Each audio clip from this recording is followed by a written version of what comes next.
Tänään olisi esittelyssä tämmönen Chippo-merkkinen kädenlämmitin. Tässä toi lämmön tuotto perustuu tommoseen katalyyttipolttimeen, missä ei ole semmoista näkyvissä semmoista perinteistä liekkiä, vaan se poltti lähinnä niinku hehkuu.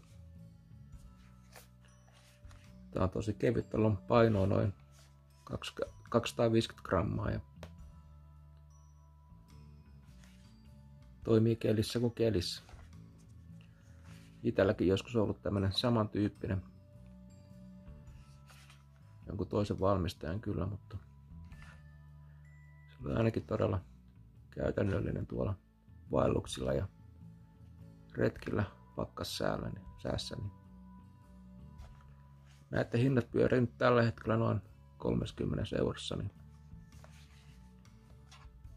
jos vertaa niihin kertakäyttöisiin kädenlämmittimiin, niin tämmöisen hankinta voi olla ihan kannattavaa, jos on paljon käyttöä.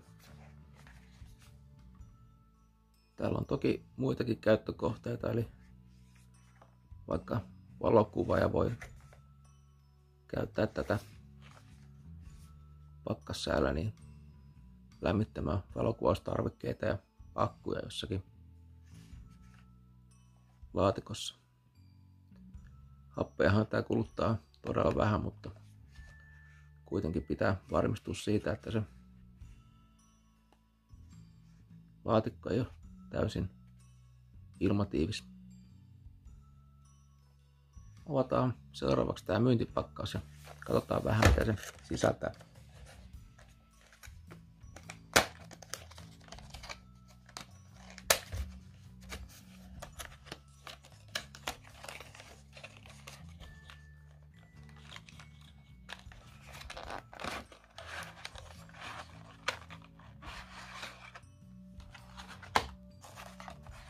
Täältä löytyy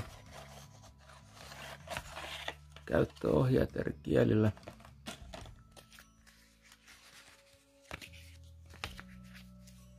Takuuhan tässä on aika pitkä näillä Chippo-tuotteilla yleensäkin. Täältä löytyy sitten itse kädenlämmitin. Tässä on merkintä siitä, että tulee käyttää vaan tämmöistä sytytinpensaa, mielellään Chippo-merkkistä. Sitten täältä löytyy tää pussi, mihin tää kädenlämmitin sijoitetaan, koska tää tulee todella kuumaksi, niin vältytään noilta palovammoilta. Täällä on täyttöastia. Siinä on merkintä, että tuohon asti kun täyttää tämän astian, niin silloin saa 12 tuntia käyttöaikaa tuolle kädenlämmittimelle. Otetaan tää tarra irti ja katsotaan vähän tämän kädenlämmittimen rakennetta. Ja nämä osat irrotetaan tässä vetämällä toisistaan. Tässä meillä on tämä katalyyttipolti, joka lähtee myös irti. Se voi olla vähän kovaakin kiinni siinä.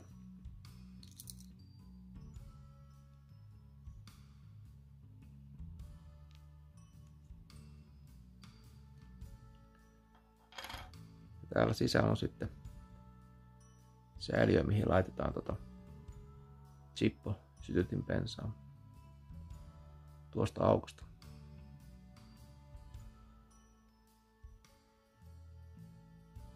Joo, valmistellaan tää kädenlämmitin käyttöä varten ja täytetään tää täyttöaste tuohon merkkiviivaan asti.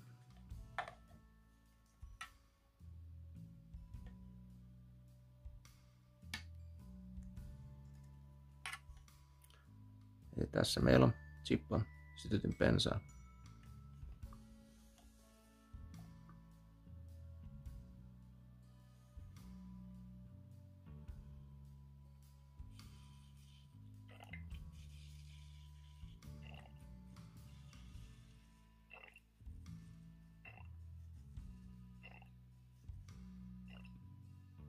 Noin, nyt siinä on merkkiviivaan asti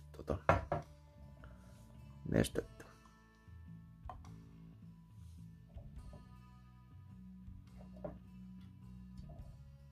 Seuraavaksi sitten kaadetaan tää sytytin bensiini tuosta täyttöaukosta sisään.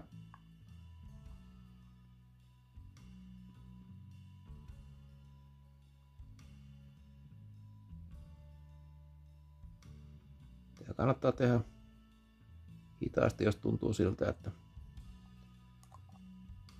se läikkyy tuo aukko.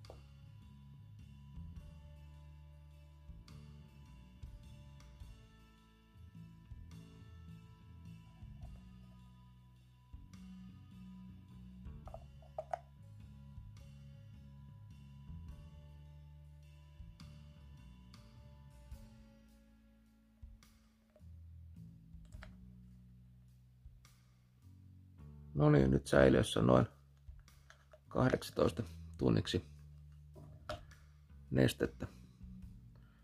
Tuon täytön jälkeen tämän pitäisi antaa olla pystyasennossa muutama minuutti, niin se neste imeytyy tonne säiliön sisään.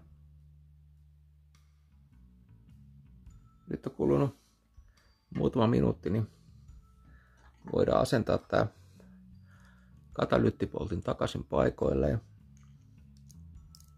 painetaan se tuosta vaan naps. Ja sitten seuraavaksi vuorossa kädenlämmittimen sytyttäminen. Eli molemmilta puolilta lämmitetään katalyyttipoltinta noin 10 sekunnin verran.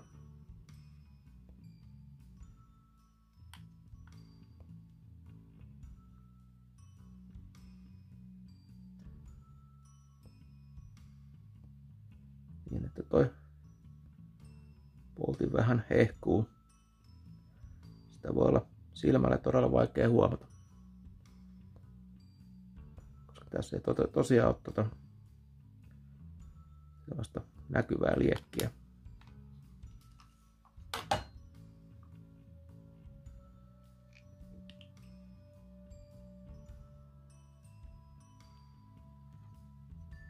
Sitten laitetaan tää kansi päälle. Ja kohta pitäisi alkaa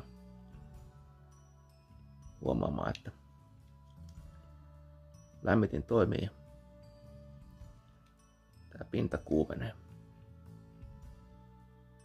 Vaikka katalyyttipolttimen palamisreaktiota on vaikea havaita, niin siinä voi näkyä tuommoista punaista hehkua.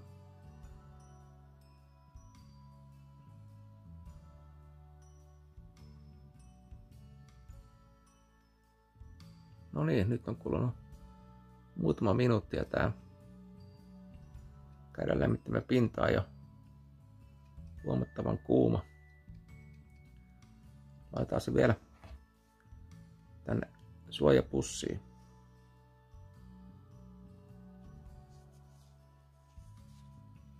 Ja nyt se on käyttövalmis.